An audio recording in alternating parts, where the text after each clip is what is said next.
He expected me to die. He gave me 3 to 6 months to live. And as I did the Gerson therapy, I wasn't dying. I was getting better. I was looking much better, feeling better, and he would ask me from time to time what I was doing. I would try to tell him about the juicing, yet he didn't want to hear it. Then came the other patient with testicular cancer. When I spoke with the oncologist about this Gerson therapy, he looked at me and he said that was probably going to be a mistake because the chemotherapy was going to help me and not any other treatment. Yes, and after I had gone back to the oncologist after I had done the Gerson therapy for a couple months, at that time when they had found that I was cured of cancer from the CT scan that they had done on my abdomen, he couldn't believe it. He thought it was a miracle. He had no explanation for it, and he was just amazed. My last appointment with my oncologist was approximately 10 years ago. The gentleman that had the testicular cancer was actually a doctor himself. I was amazed how easy it was to get patients to come forward. I did not pay them to speak. As they left the Gerson Institute, I noticed a framed letter on the wall. A closer look revealed it was from Prince Charles' office. Prince Charles has demonstrated a profound interest in Gerson's work after seeing a patient with terminal cancer that was sent home to die recover. Doctors often bring up the argument against the Gerson therapy that it is an unproven cancer treatment. And my question is, what does unproven mean? You see, you cannot prove this therapy the same way as you prove a new drug. What I have in mind is the double-blind randomized clinical trial, which is great if you want to test one new drug. How do you apply this to a therapy that is a total lifestyle? Charlotte Gerson had 2 children, Howard, whom I met earlier, and Peggy, who lives in Italy with her husband and daughter, Etta.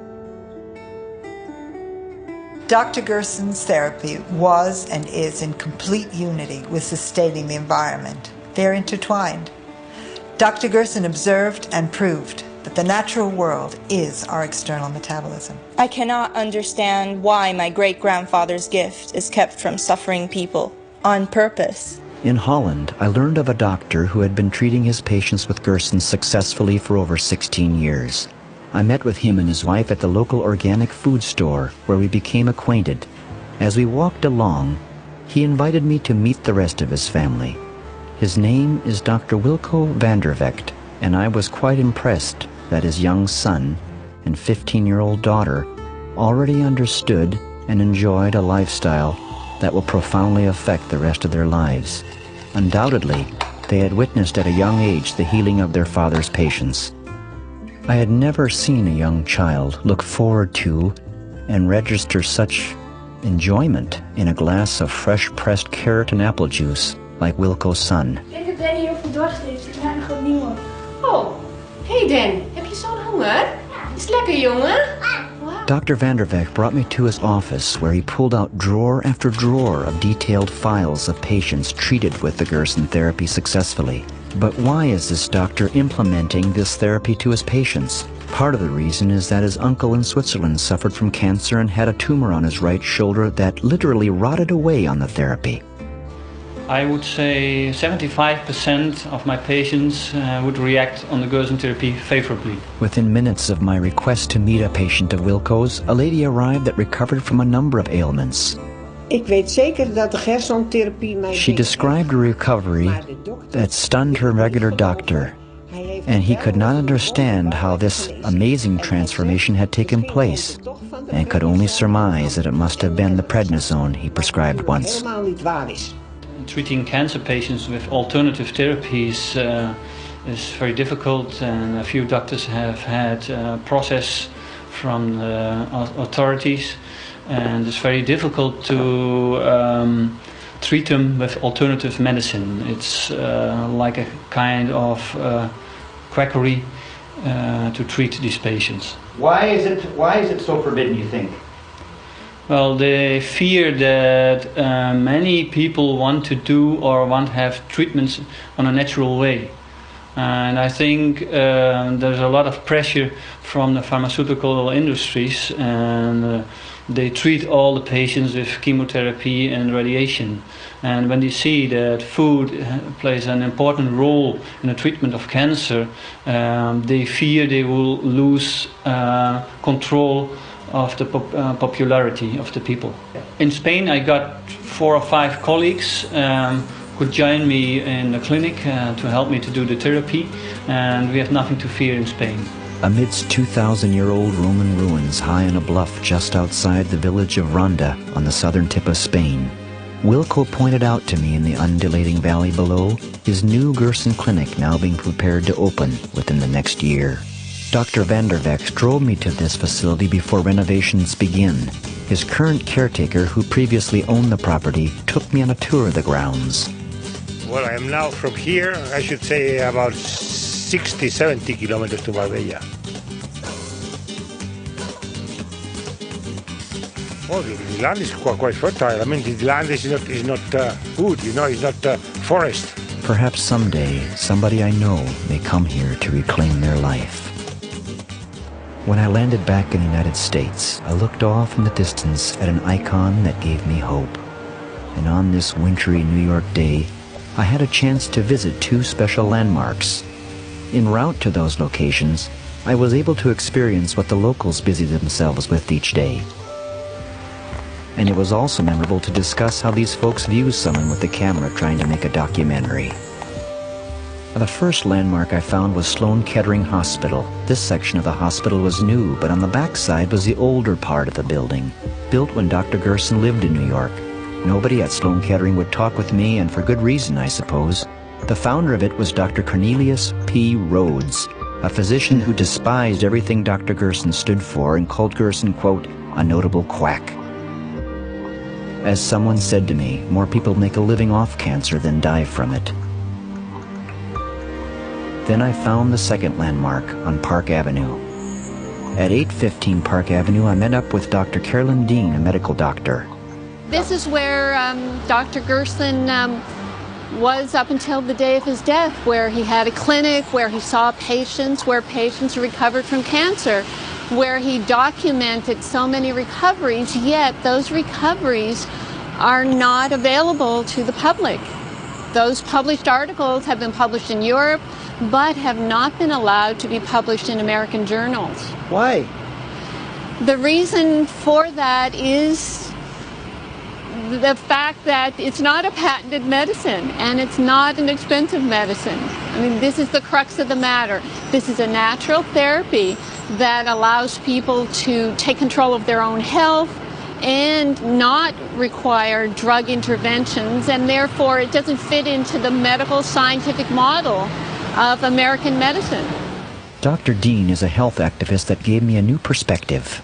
C.P. Rhodes founded Sloan Kettering, and he did it on the scientific model. He wanted to make cancer research very scientific. However, the scientific model only tests for one variable at a time. Gerson therapy uses hundreds of variables. Therefore, science is not equipped to test the Gerson therapy. How many people are dying in the hospitals every year because of hospitals like this? In a paper I wrote called Death by Medicine, that then I expanded into Death by Modern Medicine, I found that 784,000 people are dying annually prematurely due to modern medicine. And these are statistics from peer-reviewed journals and government databases. I see the Gerson therapy as the antidote to our chemically damaged bodies and environment. And then I met Dr. Stephen Barrett, who is highly regarded by the medical establishment as an authority on health fraud. I don't believe there's any evidence that any diet will affect the course of any cancer. Take the Gerson therapy, for example. Gerson was a physician who claimed that he could cure cancer with diet and a number of other methods. There's absolutely no scientific evidence that he's cured anyone. Dr. Barrett is also an author, and his work is widely distributed to colleges and universities. There are testimonials. There are some people who've been tricked into thinking that it worked for them, but some of them may not have had cancer. Some of them were not adequately studied. The Gerson Clinic has not had any systematic follow-up. It's all smoke and mirrors. The Gerson therapy is not a large part of the marketplace anymore. There are actually hundreds of places that offer treatment. Gerson is of historical interest because he was one of the big names in cancer quackery. We collect information from the internet, from clinic literature, from patients. We get patient stories. We see what the proponents of the various methods write. We look at the claims. We try to see if they make sense.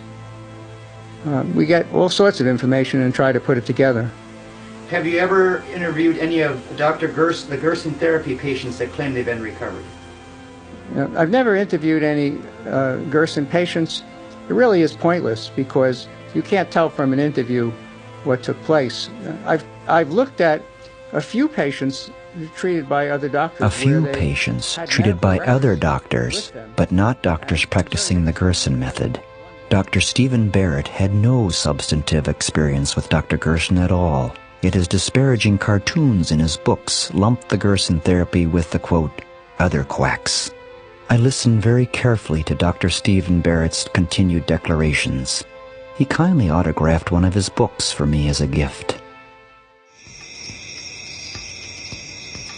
In the evening at Dutchess Community College in Poughkeepsie, New York, I had an opportunity to listen to a man who's considered, quote, the world's foremost authority on nutrition, unquote. Dr. T. Colin Campbell, Professor Emeritus of Nutritional Biochemistry at Cornell University and author. His lecture paralleled and confirmed the Gerson therapy to the letter. The audience was riveted to every word. I had a chance to speak with Dr. Campbell after the lecture.